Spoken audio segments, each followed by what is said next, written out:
a couple would walk in my office and I would tell both the man and the woman. I said, the best thing you guys can do for your relationship is each of you have good same-sex friends. And I've been telling men the foundation of a healthy relationship with a woman is good guy friends. And I've been telling guys for years, we go seeking love in all the wrong places. The feminine is the seeker of love, it's the consumer of love. And when we go looking to women to love us, we're actually looking for somebody who's wanting to be loved. 6-7 years ago, I'd gotten into marriage, I was living in Mexico, I was lonely, I was isolated. I could count 1.5 men as good friends. And I went looking, and I found a coach, you know him well, Connor, and I've been in his program for 5 years. I now know I could contact 25, 30, 40 guys. I reached out to any one of these guys I've gotten over the last 5 years and said, I need you, help. They'd get on an airplane and fly down here. You know, they'd do it in a heartbeat.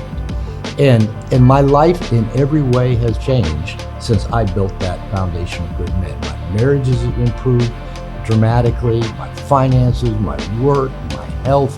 Wherever you're struggling in life, wherever you're stuck, wherever you're unhappy, can be attributed to one issue: a lack of good men in your life. All right, Tony, Robert, welcome to the podcast. How are you gents doing today? Tired. I heard, so you both, you just launched a membership. Yeah. Tell me about that, Robert. How did that go? Because that sounds like that just went live yesterday. It went live yesterday morning at 6 a.m. my time. So I got up this morning at 7 a.m. and what was I thinking that I scheduled an interview the day after launch? I could hear my voice. There's not much left. It went absolutely great. It's a membership program for men. We're building a worldwide community. I've been envisioning and working on it for 1.5 years, working on it for a year. Tony's one of my founding coaches, been working with me for almost a year on it. And, last few weeks, of course, have been, just the big push, but it launched. The technology works. People are flowing in. They're happy. It's so, thankfully yesterday launch day was a day of celebration, not a day of, oh fuck, it's broken. What do we do? Yeah. So, I think putting the work into it ahead of time definitely paid off. So I'm in a very good mood. I'm exhausted, but the world is good. I'm happy. It's good to be here. Likewise. I think it's one of those things, launching a product or a service, post that, it's almost like a really good workout afterwards. It's like you get the good workout in and you're like, man, I'm tired, I'm exhausted, but holy crap, this feels good. So I get it. I know you do. Yeah. Yesterday afternoon, it was like I could feel my body for the first time in months, and every part of it hurt, but none of it felt bad. It all felt like, oh, my body is so relaxed now. I can actually feel what it feels like to be in my body. So, it's good. Good. Well, we're going to have a bit of a different conversation. So for the listener out there, I don't do a lot of three-way conversations, but this one felt like something that was important. So for those of you who have tuned into my show for a couple of years, obviously Dr. Glover has been on a few times. Tony, you are new to the show. We'll get into a few different topics. We're going to talk about a collaboration that you two did, but where I wanted to begin was having a bit of dialogue just in sort of a macro perspective of looking at what is happening with men within culture and society. Because, Dr. Glover, you've been doing this work, working with men for, decades now. And I think you've seen the progression of what's been happening socially and culturally. And it's very interesting because it looks like if you watch the news, I see a lot of commentary, a lot of headlines that are, men are struggling, men are in decline, less men are going to college, less men are dating, less men are entering into the workforce. There's 7 million men of working age that aren't working. There's sort of all of these stats that are being put forward, showing that men are kind of checking out from culture and society, but there doesn't seem to be a lot of discourse around doing anything about it. And maybe that's just my perception, but I'm curious to get your take on what's happening with men within male culture, within masculinity, and how society might be contributing with that. So we'll start with you, Dr. Glover, and then we'll go to Tony. Yeah. I was just talking about this on a call last night with just a drop-in call for people coming into my program. Somebody asked me almost the same question in terms of dating, especially.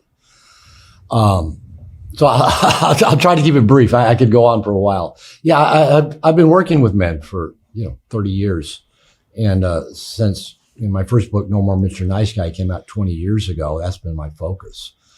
And what I see is I see a pendulum swing, that just seems culturally to be how things go. You have a status quo for so long, it's accepted, that's the way it is. And then something slowly starts chipping away at that, picks up speed, becomes a movement, and then all of a sudden swings the other way. And then typically goes to some other, equally dysfunctional extreme. There's a saying in 12-step programs that the opposite of crazy is still crazy. And a lot of people have a hard time understanding that. But if this was crazy, and now that's our starting point, and we just go 180 degrees the other direction, it's still crazy because you've just kind of reversed the toxic situation. Actually, I was writing something a few months ago, and I thought, well, I want to find out the source of that quote, because I like to attribute who says what. So I Googled who said the opposite of crazy is crazy. And the first thing came up on Google says, Dr. Robert Glover says the opposite of crazy. I thought, okay, if you say it enough times, you get credit. That's so, right. So what we usually hear is the patriarch, was bad. It was evil. And we've just heard toxic masculinity. And there were a lot of problems around a patriarchal model. I call it an ownership model, where, when we quit being tribal, men settled down and started owning stuff. They owned their land, they owned a tree, they owned a cow, they owned their wives, they owned their kids. And so men have had this ownership mentality for so long. When you own something, you can do what you want with it. And that's been part of that patriarchal situation. Now, also part of the patriarchal situation, you don't hear people talk about, it was also men providing and protecting, taking care of what they had. And then, so because of the abuses, rightfully so, especially, it's been going on for many years, civil rights movement, feminism, now the LGBTQ movement, a lot of it started moving stuff, but then all of a sudden it's now, and most recently swung the other way. Everything about men is evil. I grew up during the angry feminism that, every man's a rapist and erection's a sign of aggression. Now it's toxic masculinity is all these quick, easy terms for, this was bad. Yeah, this had a lot of problems. Swing the other way, we're 180 degrees from crazy and telling, little boys in school, a couple of things like, talking about toxic masculinity in elementary school, telling little boys, there is no such thing as gender. There's as many genders as there are people. And basically, just telling little boys that who they are is bad. It's wrong. You're bad because you're a boy. And then especially, if you're a white boy in cultures where, colonialism, of course, is part of patriarchy, has been an issue. And so little boys are growing up with, I must be bad. And, why try anything? So usually if you get told you're bad long enough, if you're like a dog that gets kicked enough, usually one of two things happens. You become extremely passive. It's called learned helplessness. You don't do anything. Basically, you starve to death. In terms of a lot of young men, you just fucking waste your life. Playing video games, smoking dope, searching the internet, looking at porn. The other thing that happens if you kick a dog enough, it gets aggressive. It gets angry. So that's what I think I see has happened out there with men. They've either given up. I call it they hang out in the nursery.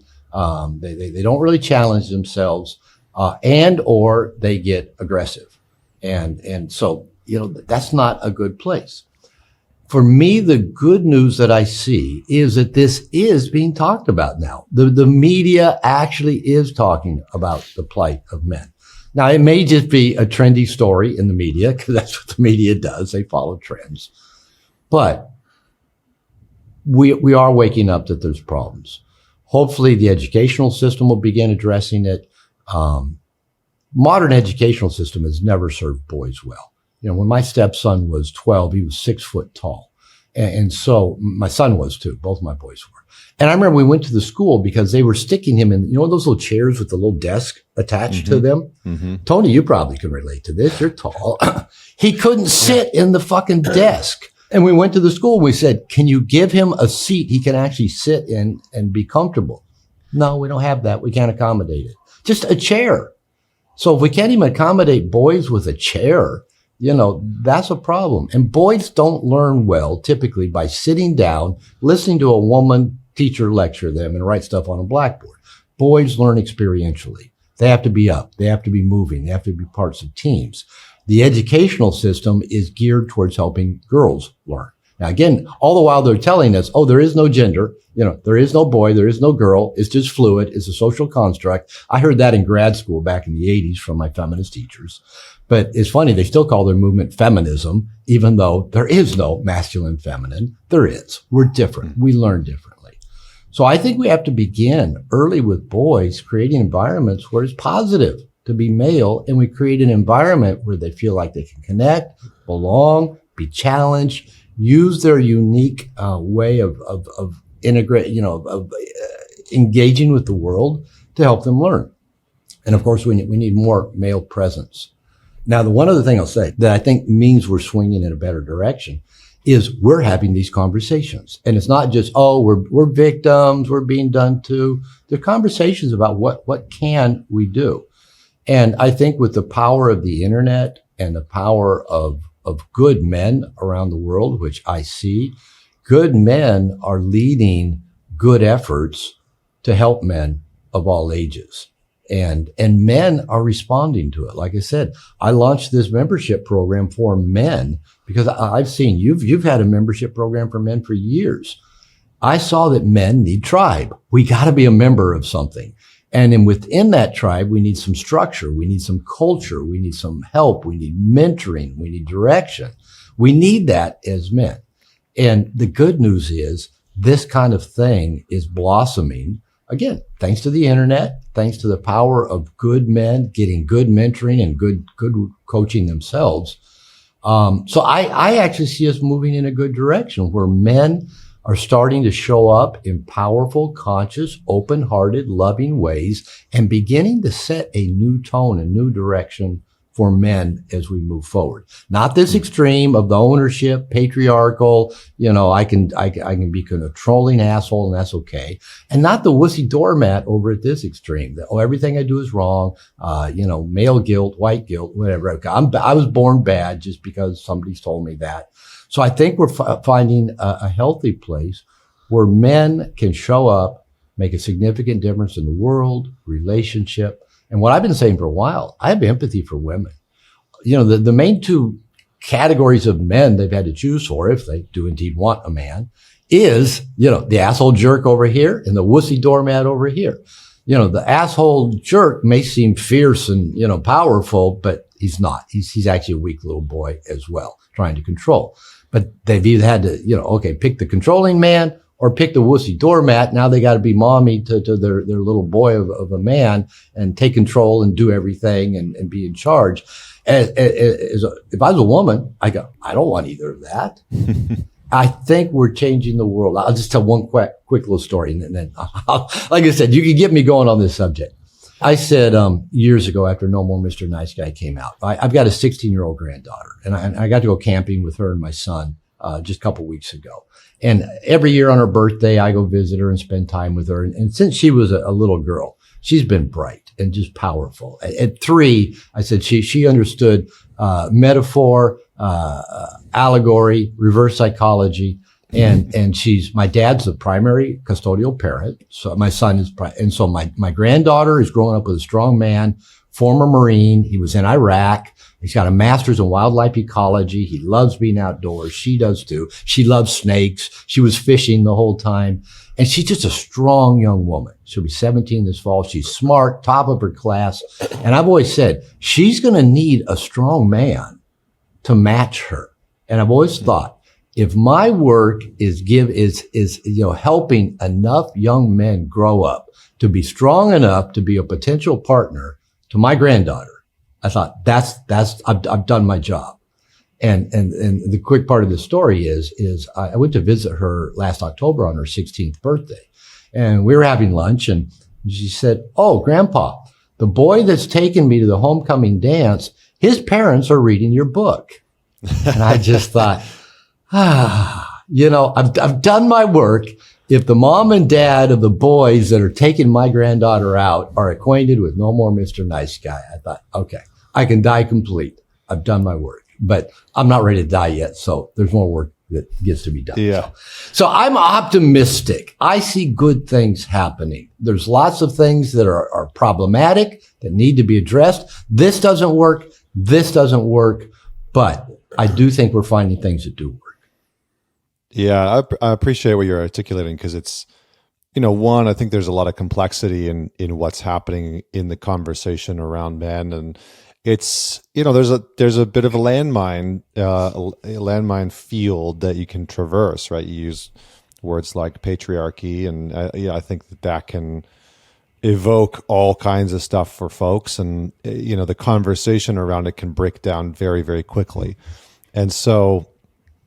It's interesting because I remember having this gentleman, Stephen Jenkinson, on the show. It's probably a year and a half, 2 years ago. Yeah, 2 years ago at least. And we were talking about all sorts of things, but he brought up the patriarchy, not the patriarchy. And he sort of broke down the etymology of it, which was very interesting, and talking about how it basically meant archy meant to stand under or to uphold, right? The arch. And then patros was father.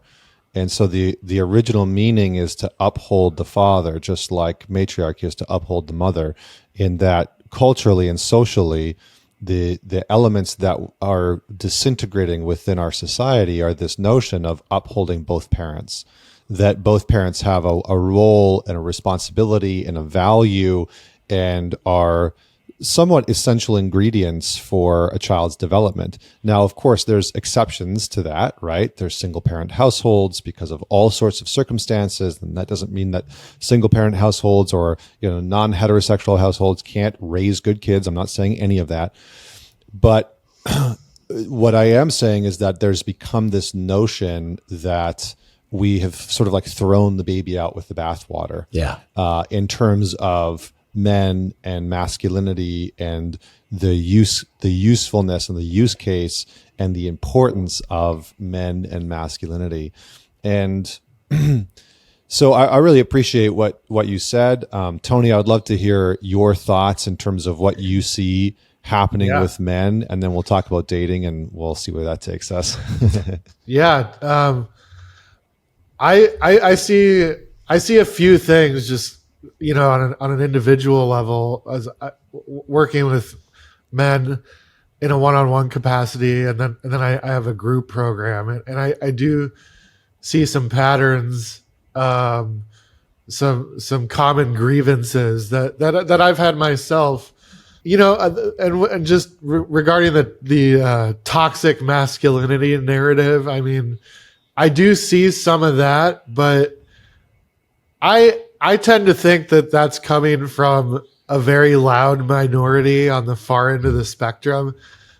Like a lot of things, when I go out into the world, and I would imagine when you go out into the world, I mean, I don't, the women I interact with don't think I'm bad for being a man. I never hear the word toxic masculinity thrown around when I'm, sitting at the neighborhood bar.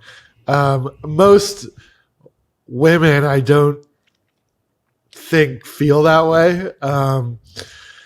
So I really don't see a lot of that just when I'm when I'm out and about. No woman has ever made me feel bad strictly for being a man. So again, while I do think that narrative is out there, I feel like it's a very, like I said, I feel like it's coming from a very loud minority.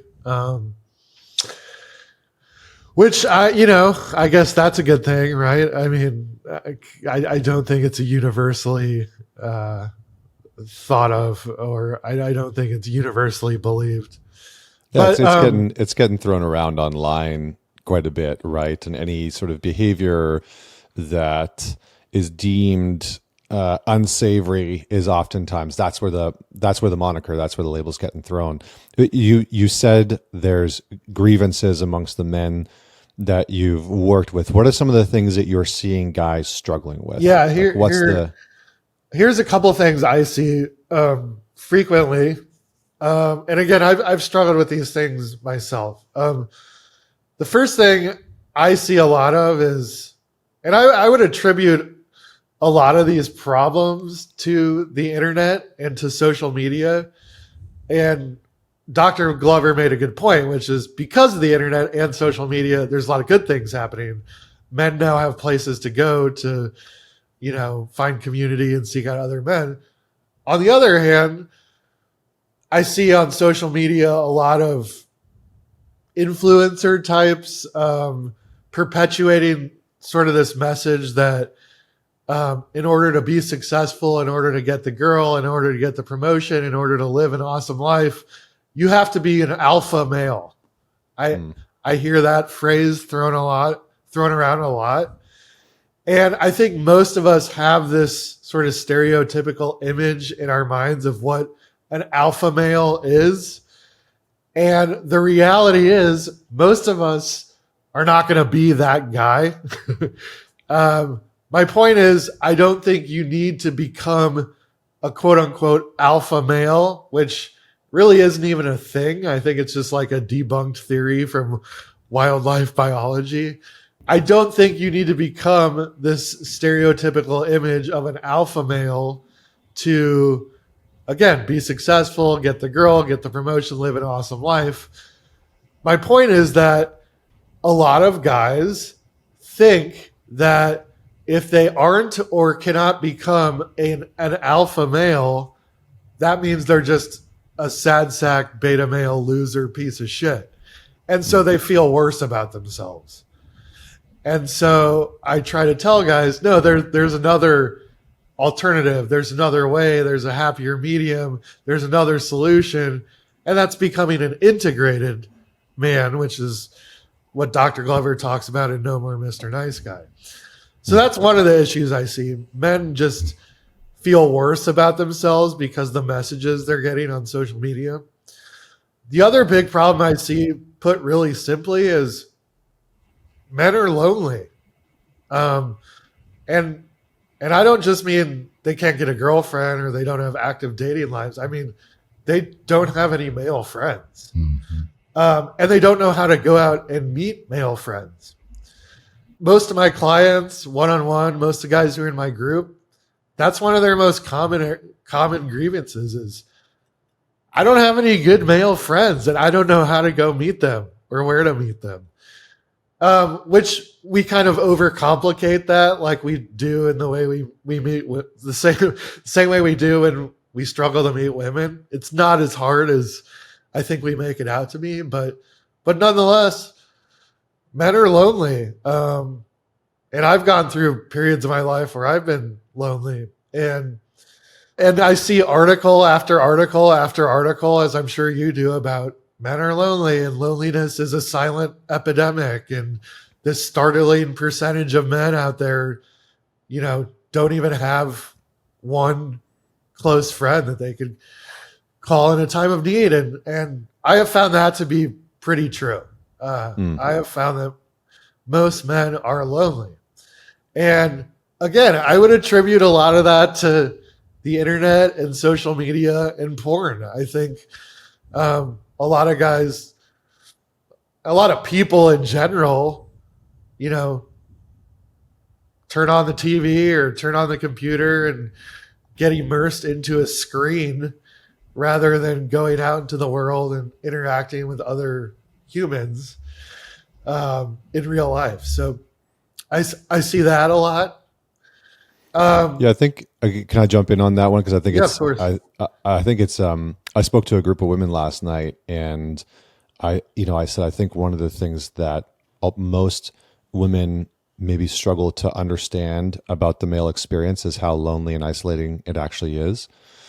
And for a number of reasons, and that's not making women wrong. I'm not saying that they're responsible for that. None of those things. I think it's just one of the discrepancies that that exists when a woman, looks at her husband or her boyfriend or her brother or the men that she works with, is that a lot of men lack a very robust social network and social circle of other men, and that can be brutal when he's going through things within the relationship, within his career, within his business.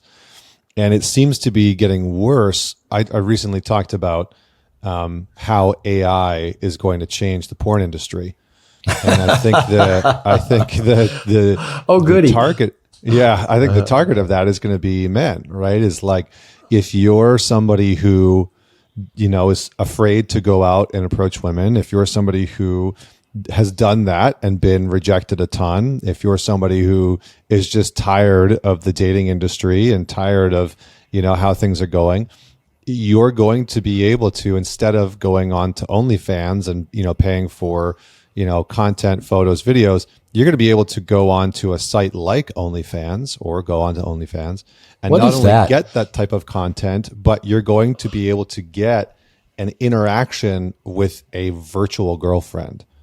And I think this is going to be a very interesting thing to watch, because I think the men who don't engage with it are going to have a much greater social advantage when it comes to dating in women, because there's seems to be this division that's happening amongst men, where there's men who are still engaging in society, social interactions, dating, these sort of like hard, complex things that aren't always rational and linear and safe, right? There's a lot of risk involved in dating. And then on the other side, there's this other pathway where it's like video games, porn, OnlyFans, those types of things. And so, Robert, what do you see happening within the dating space? What do you see transpiring? Because I just see a lot of content of people that are fed up with it, that are tired, that are, I'm checking out, I'm not dating. Tony's the one writing all that content. Well, and actually, I am in the dating world. I think you two are married, so yeah. I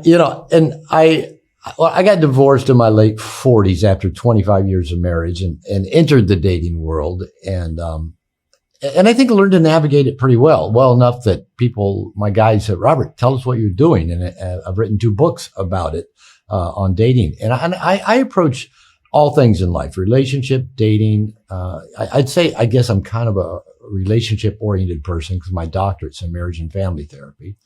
Kind of the work I do is around relationships. And I agree with both of you that men are lonely, men are isolated. And I've been telling men in relationship counseling for years that a couple would walk in my office and I would tell both the man and the woman, mainly, of course, I saw heterosexuals. I said, the best thing you guys can do for your relationship is each of you have good same-sex friends. And I've been telling men the foundation of a healthy relationship with a woman is good guy friends. And I've been telling guys for years, we go seeking love in all the wrong places. The feminine is the seeker of love. It's the consumer of love. And when we go looking to women to love us, we're actually looking for somebody who's wanting to be loved.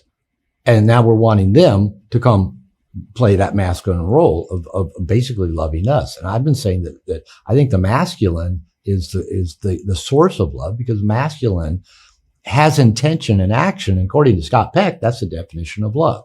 It's the will and act, and ability to act in one's own or another's best interest.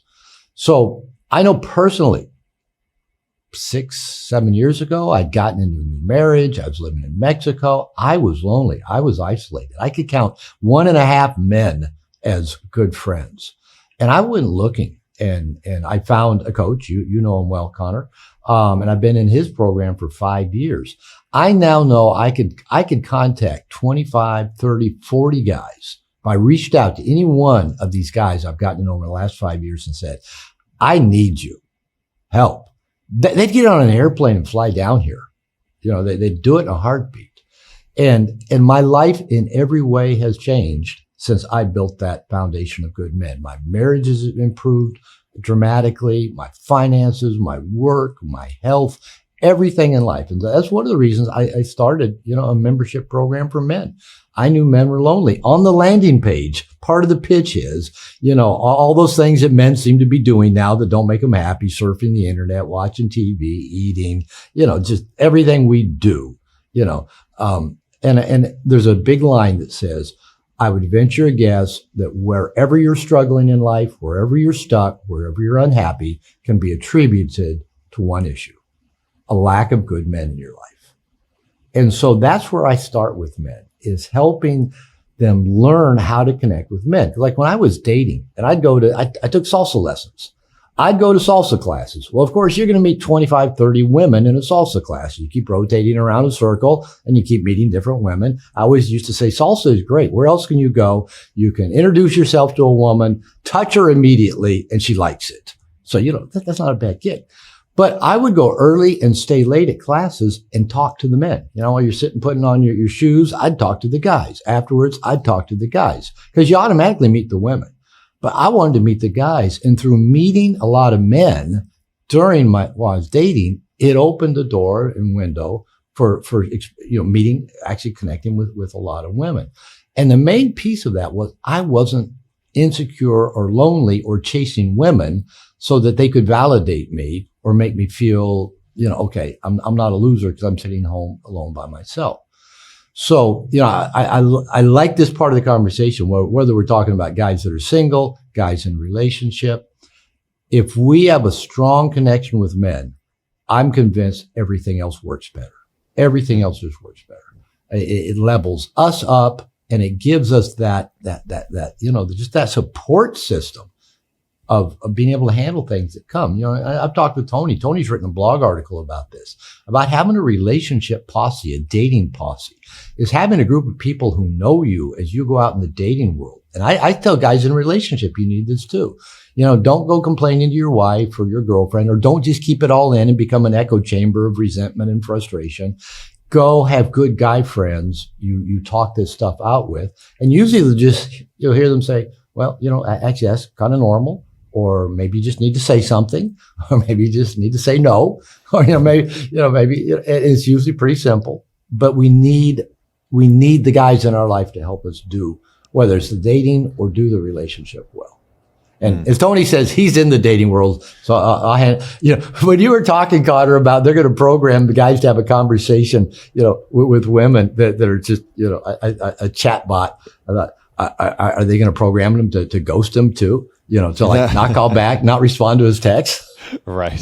Yeah, that might be part of it. I mean, I just wanted to clarify one thing, and then I'll hand it over to Tony to kind of get your take. But you said something along the lines of the masculine is the source of love, and I would love for you to expand on that, because I could hear maybe my listeners being like, "Wait a minute, what?" Wait. I know, I get it. Believe me, I'd be happy to dive into that further, because it is something, doing a lot of work around David Deda's material, and my coach is kind of the heir apparent to David Deda, and talks a lot about masculine, feminine energies, not just male, female, but just energy states. We all have masculine, feminine sides, yin and yang. Men do, women do, we all do. And we have a cultural meme, and we have forever, I guess, that women are love, mothers are love, everything feminine is love. But if you follow kind of the David Deda model, the yin yang model, the feminine is actually the seeker of love. It's the consumer of love. If it was the source of love, why would it go seeking love? Why would it want to open to love? And going back to Scott Peck's definition of love, Scott Peck wrote the book The Road Less Traveled. It's I guess an all-time best-selling self-help, self-improvement book. And his definition, you can Google that, Scott Peck's definition of love. It's intention and action that, either in your benefit or somebody else's benefit. It's not just a feeling. Oh, I love you. I've been in relationships with people who said they loved me, but did not act loving towards me. I did not feel loved. Love is an action. When my wife touches me, I feel loved. She takes action. When I'm sitting here on a call and she kind of sneaks in my office door with a glass of green juice that she just made or a glass of coconut water and sets it down on the corner of my desk trying not to, I feel loved, right? I look at that green juice and every time I take a sip, I go, this is love. Because there was intention and action associated with it. And in that space, my wife, a female, was in a masculine, energetic state of thinking of me, taking action to do something for my best interest. That's a masculine, energetic behavior. Me receiving it, I'm in my feminine. I'm receiving the flow of love coming from the masculine aspect of my wife. And I believe in healthy relationships, that's a very reciprocal place. Very reciprocal. Now, what I teach men is, I said, I found just practical work. If the man leads and sets that tone of taking the loving action towards woman, the woman, her feminine, receives that part of it. And I think if she's a good person, a good human, it becomes a reciprocal process. Then she also, from her masculine, gives, and from our feminine, we receive. And again, I'm not talking man, woman. I'm talking masculine, feminine, energetic states.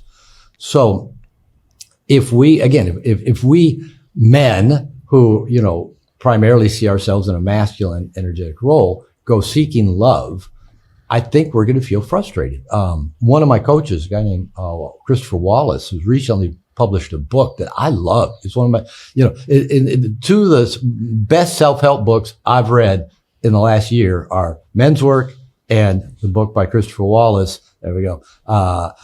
Tony. I've read Tony's book a bunch. But his book's called Sipping Fear, Pissing Confidence. And it talks about an addictive, it's great. The cover of it's great.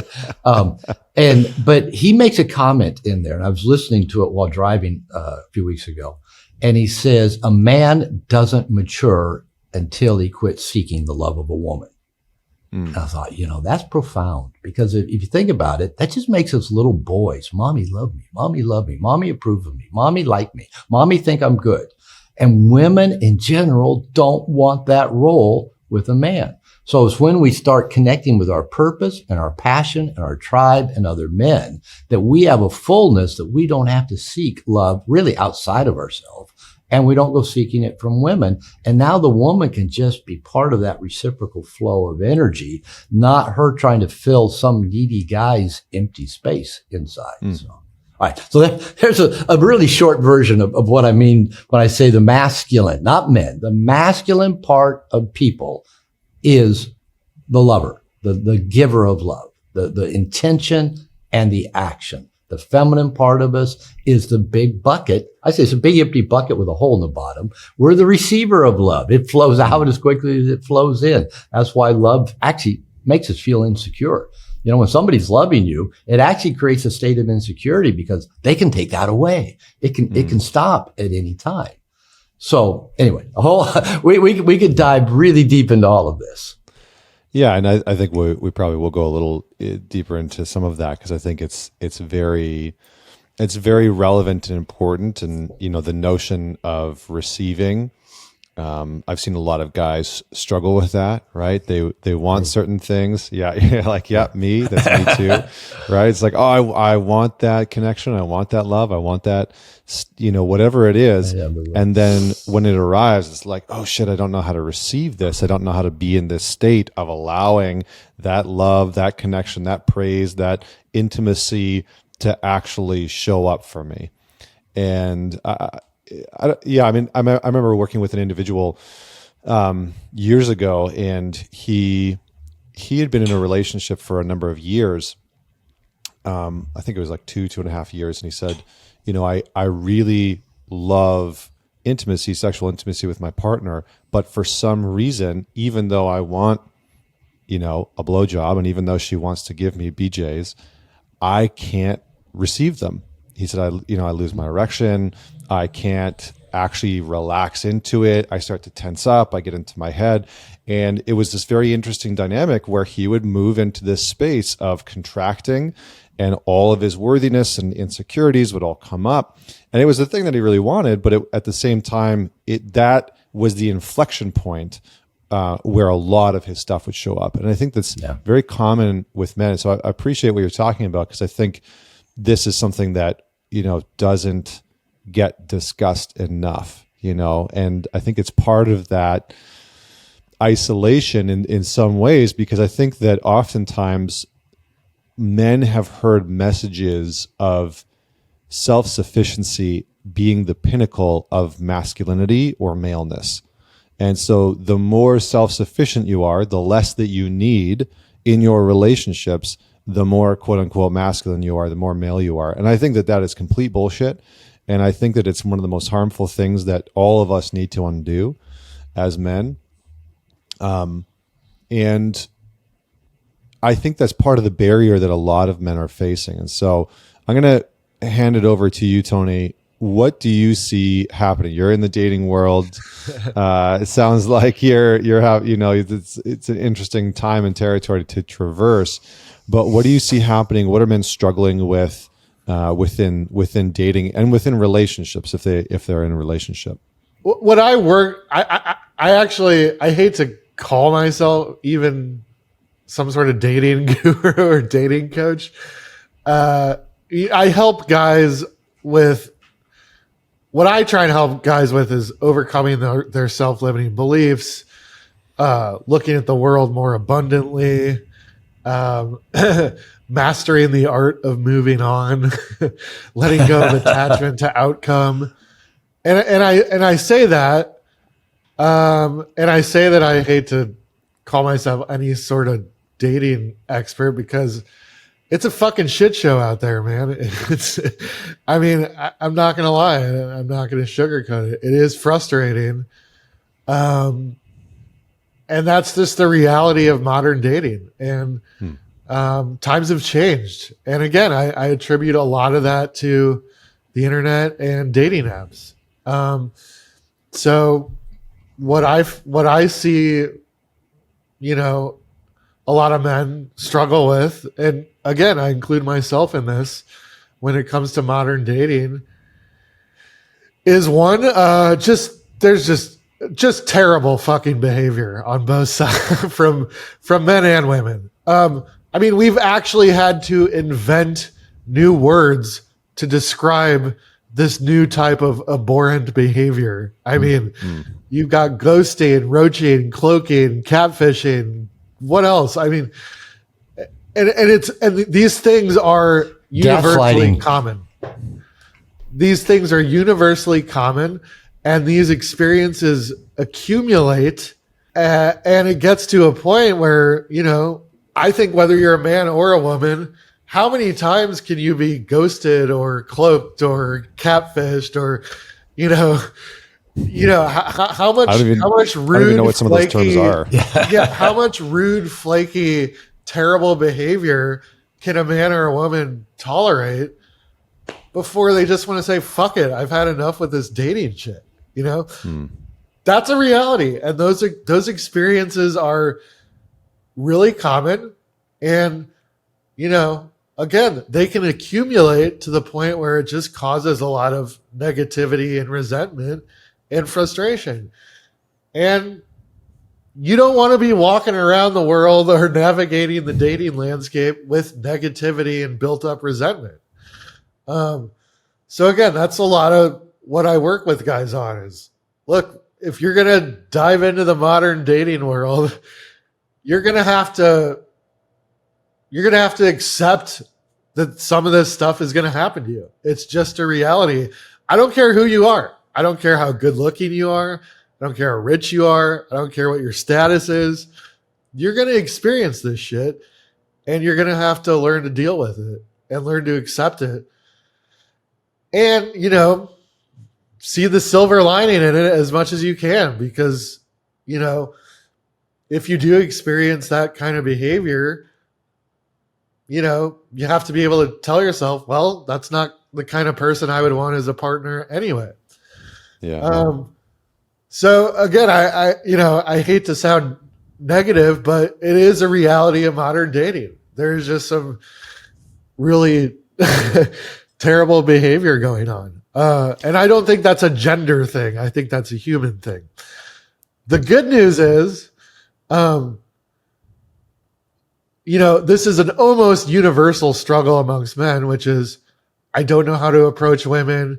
Women think I'm creepy if I'm approached. If I approach them, what do I say? What do I do? And so here's what I think, and here's what I see, which is good news. Women want to be approached still in the real world. You don't have to be on an app to get dates. You don't have to be on the social media or the internet to get dates and have a really active, fulfilling romantic life.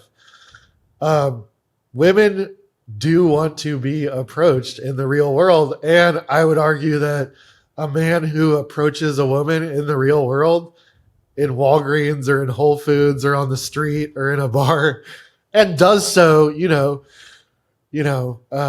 confidently, but cordially and politely and charmingly, women find that man intoxicating. And if you're a man who approaches a woman in the real world, you're immediately setting yourself apart from all the other men who only talk to women on the internet or on dating apps. So I would urge men, if you're struggling with dating, if these negative experiences have started to accumulate based on, using dating apps, if you find that dating apps are frustrating and bad for your psyche, get off them, get out of the house, go talk to women in the real world, because they are out there and they want to be approached. Yeah. So those are some of the things that I see. Yeah, I mean, it's an interesting landscape because I think a lot of guys are hesitant or afraid to go and approach women. And what's interesting is that you can find yourself in a position, I've talked to a lot of guys about this, where it's like, it's just easier to try and pick somebody up online. And sometimes the harder path is the better path to walk.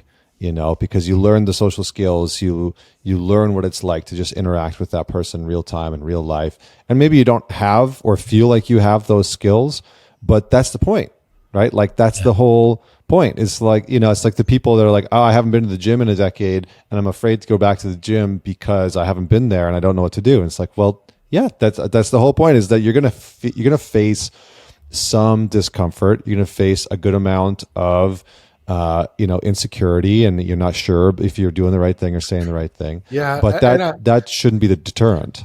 And it's funny. I think men are, men are still like overwhelmed and confused and by all the pickup material bullshit that, So I think men are still thinking, I have to approach her at a certain angle and use a certain frame, and is she twirling her hair or crossing her ankles, or touch her in this specific area and do a push-pull. And so they have all this shit spinning in their heads from pickup material that was popular, 10 years ago or whatever. And it's like, dude, just say hi. Just say hi and introduce yourself. Just strike up a conversation like you would any other human being. And also, I say the same, kind of circling back to men being lonely, do the same thing to men. Just say hi, strike up a conversation, find some commonalities, get their phone number and say you'd like to see them again. It's not as hard as we make it out to be in our head. Yeah, I mean, it's interesting because I think I had a client once asked me, because he had read my book, and in the book I talk about my infidelities and my struggles with cheating for a long time. And he was somebody that had struggled with women, and he was like, what how were you so good with women? Yeah, he's going, teach me. Yeah, like one making the assumption that I was good with women, but he was like, I've done all this pickup stuff and I learned all these things, and I was like, let go of all of that. Like all of that is just nonsense. All of that creates this mask and this persona that then becomes a hurdle because you constantly have to live in this false mode of inauthenticity. And I said, if you can be authentic, if you can begin to connect deeply with who you are, what you love, what you like, what lights you up, those types of things are going to take you further than any of that other bullshit or nonsense. And I said, I never read a single pickup book. I've never dug into any of that stuff. I mean, it's only when I've started doing the work that I've done that I've gone and actually researched some of that stuff to understand how to help men undo that bullshit. And so, like, honestly, that's the only time that I studied it. Yeah. The best thing I've ever done for myself, for my dating life, for my life in general, and my emotional happiness and well-being was I just stopped giving a shit. I stopped putting women on pedestals and turning them into sexual celebrities and thinking that my validation and worth as a man comes from a woman's approval. Mm-hmm. The best thing I ever did for myself was just let go of that. And it's interesting because, we're talking about social media and the internet and negativity and resentment and anger amongst men. And, a lot of that anger and resentment and negativity comes from, we see women, dating has now become globalized. So we see women, particularly really attractive women, who have a big presence online. We see them acting entitled or going after the top, this hypergamy that we see that kind of playing out online, but and then we get angry and resentful towards the women. But the thing is, men created that monster, mm-hmm. right? Mm-hmm. We're the one turning these women into sexual celebrities and pedestalizing them. We're the ones paying them for pictures of their feet on OnlyFans. We're the ones paying to fly them halfway around the world. We're the ones buying them all this shit. That's so it's like men kind of created that monster in the first place. Yeah, it's interesting. I saw a buddy of mine sent me just this like interview clip, this 30-second interview clip where this guy was walking around, I think it was LA or something like that, and asking people questions of like what they did and how much they made. And he was specifically talking, I think, to women. I didn't see the broader context, but he stopped this one woman and he said, how much do you make every year, in a year? And I think she said something like $450,000. And he was like, cool, what do you do? And she said, I sell photos of my feet online. I was like, Jesus, Yeah. And it's like, it's not women buying those photos, right? And it's not to, right. This isn't to like yuck anybody's yum or, put down a fetish or anything like that. It's just to what you're saying is that we have to see our part in the contribution of some of the discrepancies that we're having. And I think one of the things I'm gonna pivot because I want to get into the book, but I'm not going to pivot very far. So you guys collaborated and got into this book called The Big Stick, and it's sort of a collective teaching of a lot of your work, maybe all. I don't know if it's all of your work, but a ton of your work, Dr. Glover. And it's interesting because as I went through the book, there's a ton of sections that I wanted to cover, right? There's nice guy syndrome, which we've talked about on the podcast before. So I'm going to, maybe skip over that one. And if people want to go deep into nice guy, they can listen to the other two conversations that we've had: masculine, femininity, attraction, conscious dating, sex and sexuality, relationships, heartbreak, success, happiness, and well-being. I was like, holy crap, there's some very deep wisdom that's in the book. But I wanted to come into conscious dating because I think one of the challenges that I've heard men talking about directly and indirectly is getting into the friend zone and experiencing shit tests within relationships. And when I say getting into the friend zone, what's interesting is that I see a lot of men getting into relationships, building a relationship, and as the relationship goes on, the relationship turns into more of a friendship than an actual dating oriented relationship. And the research and the data backs this up, right? It's like, I think it's 30% of couples will be in a sexless relationship after the second year. So that's a pretty high number, you know, and sexless is used to be defined as 10 or fewer times per year. I think it's now 4 or less. There's some discrepancy around what the definition is, but that friend zone when we're in dating and when we're in relationship seems to be just around the corner. And so I'm curious, Dr. Glover, from your perspective, when we're dating and then when we're in a relationship, what can put a man into that friend zone? What can push the relationship into that friend zone? What do we do? How do you start to deal with that? Because I think between dating and relationships, it might be a little bit different, but I'm curious to get your thoughts. Dating and relationships, probably exactly the same thing. Probably not a difference. You know, I've been telling men, like I said, when I wrote No More Mr. Nice Guy, I've always been kind of, you know, serial monogamous. I've always been in relationships. I didn't learn to date till I realized in my late 40s and 50s. And so I got, you know, acquainted with terms like shit test and friend zone. Again, all the terms we create to describe modern relationship dynamics. But one thing I've been telling men for quite some time is that women don't put us in the friend zone. We put ourselves there. We are the one that kill the emotional, sexual, physical tension, the polarity between us and another person. We either never create it or we try to put it out as quickly as we can when it starts happening. And a core principle I've been teaching men around a concept I call positive emotional tension is that women have to experience emotional tension. The feminine part of themselves needs emotional tension to be attracted to a man, sexually aroused by him, and to stay connected with him over time. In general, we men hate emotional tension, especially in our relationships. We want to lock everything down, have it secure, know they're not going anywhere, know they're never upset at us, know that, you know, and so we do everything. That's part of the masculine. The masculine wants to solve the problem so it can rest in nothingness for eternity. You know, we want to get the woman to like us so we don't have to put up with anything anymore and could chill out and chill peace out. and ease. Peace.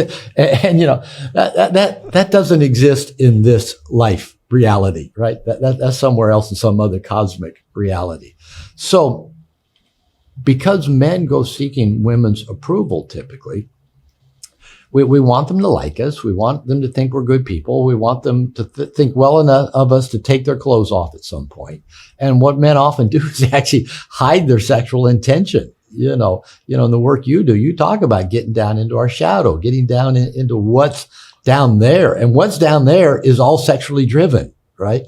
But we've been so domesticated, we got to hide that. And it begins with mommy. You know, as you know, from developmentally, every little boy wants to possess his mommy, wants mommy's approval, wants to grow up and marry mommy, wants mommy to approve of his pee-pee. And you know, at some point, we start hiding that. And I think Freud was right. You know, we have this fear we're going to get castrated by daddy, you know, if we're too sexual with mommy.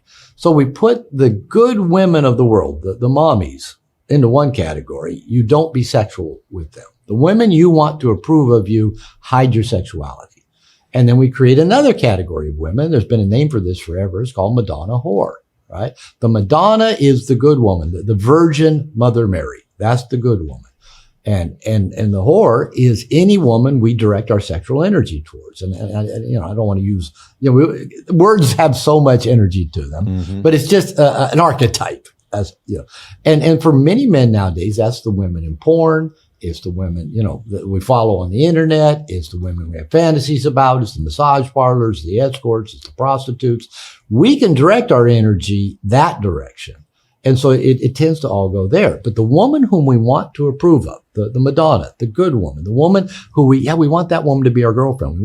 We hide every bit of our sexual interest or energy or perversion or whatever from that person because we don't want them to disapprove of us, just like we didn't want mommy to disapprove of us. And so now we're going out there in the world. We go, you know, how come I can't get the women I like to like me back?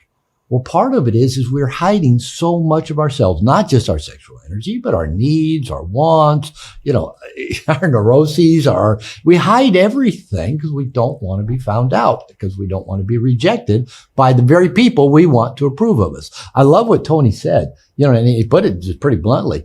It isn't till you quit giving a fuck if people like you that they actually have a chance to start liking you, right? I'll tell guys, the most powerful thing you can do to be attractive to a woman is be yourself. And they go, I've been told that all my life, but me being myself doesn't seem to attract women to me. And I go, when was the last time you let anybody, especially an attractive woman, see the real you? What you do behind closed doors, how you think, what goes on. How many people do you really let see that? But it is that shadow of ourselves, the dark parts of ourselves, our flaws, our imperfections, our insecurities. That's what actually makes us interesting people. That's what actually gives people something to connect with. So this friend zone thing is we put ourselves there by hiding so much of ourselves from the woman, by trying to, I call it putting the wet stuff on the red stuff. It's a firefighter thing. There's a fire. Let's spray water on it. She's upset. Let's get it back to good. Or, she hasn't texted me back right away. I got to figure out what, I don't like this anxiety. We're always trying to kill any tension between us and a woman we're attracted to, a woman we're dating, a woman we're in relationship with. And so we kill it. Now, you mentioned before we started recording, Esther Perel.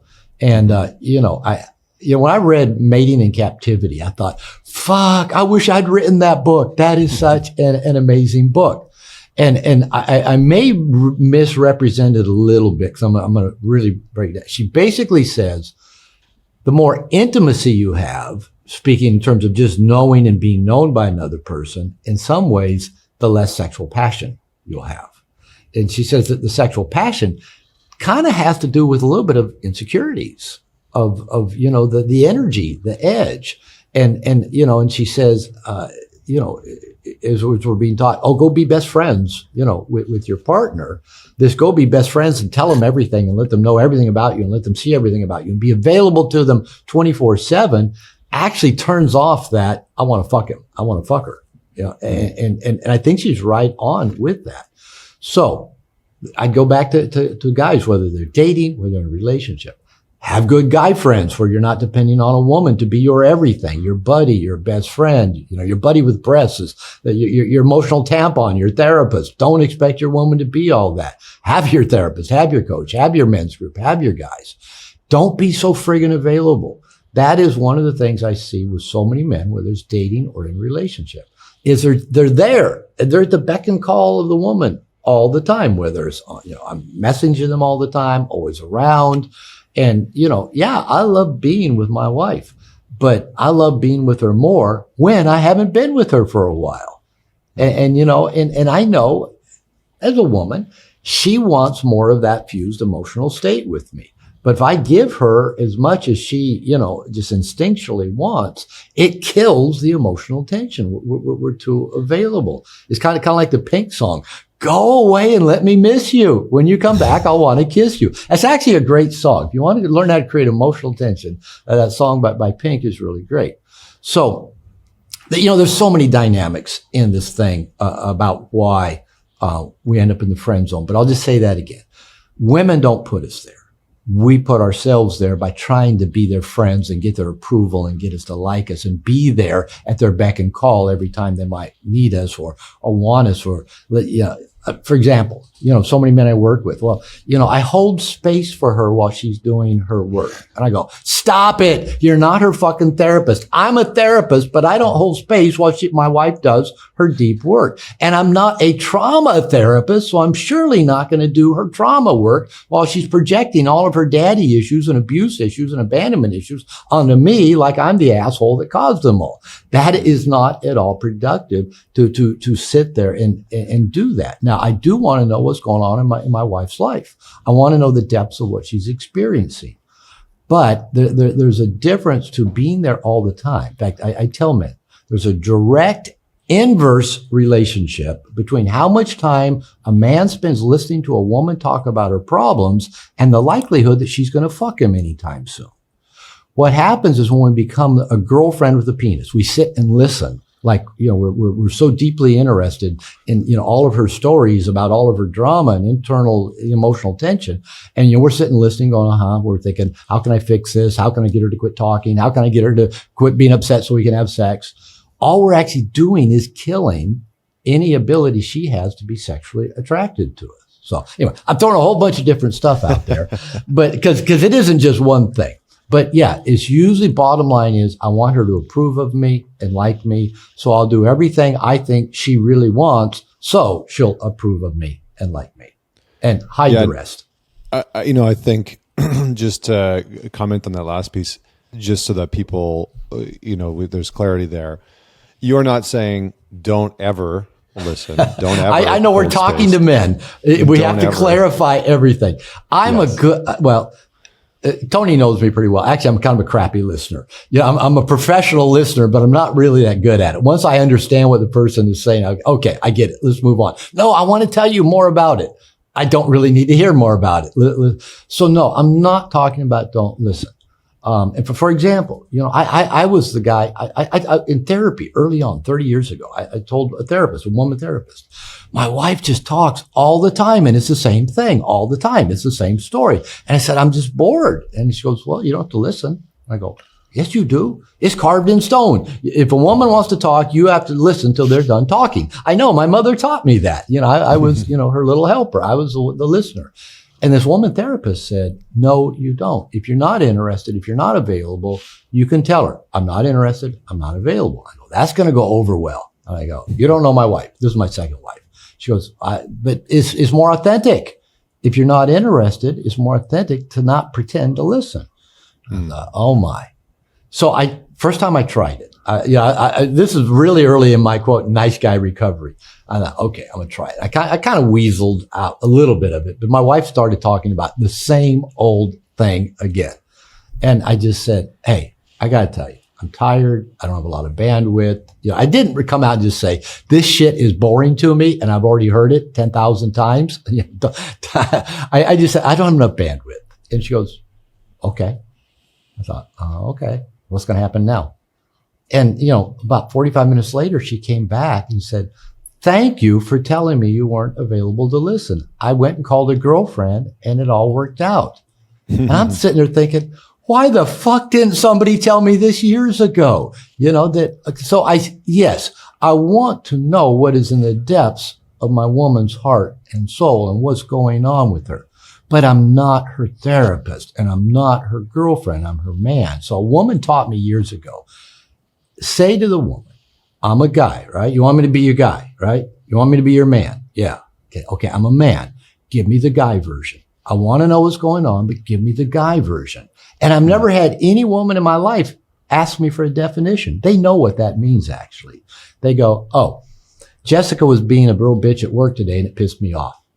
That's the guy version. I go, oh, good. I'm glad you told me that. But the girl version is, all the details of what they projected onto that story and how it reflects their own story and their view of women and on and on. And so, yeah, you want me to be your guy? Give me the guy version. Yeah. So, it's, I think I appreciate what you're saying, and green juice there's just the green arrived. juice that entered the conversation. But yeah, I appreciate what you're saying, because I think I see a lot of men trying to find the balance, right? I think one of the challenges that has emerged, social media has provided a platform for psychological concepts, conversations, therapeutic conversations to enter into the fold, which I think is brilliant and has been very supportive. But I also think that it has caused new problems and complications within relationships, because you have all of these unreal expectations that have entered in, where some people want you to be, as a partner, their everything. Their cheerleader, their therapist, their psychologist, their counselor, their best friend, their, deep lover, the whole thing. And so, I think for a lot of guys, when we play the game of I need to make you happy at all costs, we lose. Yeah. And when we play the game of how do I figure out what you need in any given moment, ignoring my own personal state and needs, we lose. Yeah. And so when we can come back to, and I mean, my wife is one of the best couples therapists in the world. She really is phenomenal.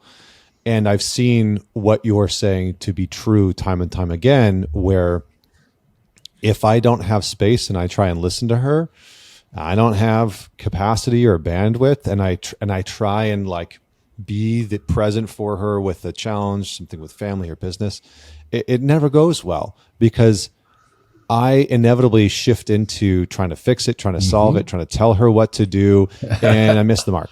She loves that, right? Oh God. And so, moving out of that and saying, listen, babe, like I don't have bandwidth right now. I'd love to, hear about this at some point, but we just have to pause this conversation, or, I have to go and do X, Y, and Z. She always is appreciative of that, and she's always values my honesty and my integrity and my, sticking to where I'm at, because I'm not useful to her in those moments if I'm just trying to do what I think she needs, ignoring my own internal state. Yeah. And so what you said, it's a hard balance, man. It's hard. I struggle with that still sometimes. Yeah. I struggle with that sometimes, wanting to provide for her, provide safety, provide security. And I think what I've learned over the years is providing that safety and that security is honoring as much as I can where I'm truthfully at, what I am truthfully experiencing and needing, what's really authentic and true for me. And the more that I can do that, the more it seems to provide the structure, the safety, and the security that she needs in order to be in relationship with me. And I think the thing that my younger self didn't know, that my older self has started to figure out, is that I thought in my younger years that if I was just 100% available and 100% there all the time, and I sacrificed my own stuff, my own wants, my own needs, desires, etc., that would make me a successful boyfriend or partner. And it didn't. It didn't at all, which was very contrary to what I thought would help me, quote unquote, win with women, right? So we need to pause today's conversation. I would love to have you back, Dr. Glover, to talk about two things. One, the Madonna whore complex and what to do. Oh, that'd be fun. Two, positive emotional tension. And so maybe we can do like a quick 25-minute or 30-minute thing and dive deep into those two things, because I can hear my audience being like, well, hold on, you're ending the conversation, but I need to know about those things. That won't be a quick 20, 30-minute conversation, I promise you. We'll do. And both of those subjects are in the big stick. Yes. So they are in the book. So where can people go? Tony, you put a bunch of this together. I think you had the primary task of pulling all of Dr. Glover's work together.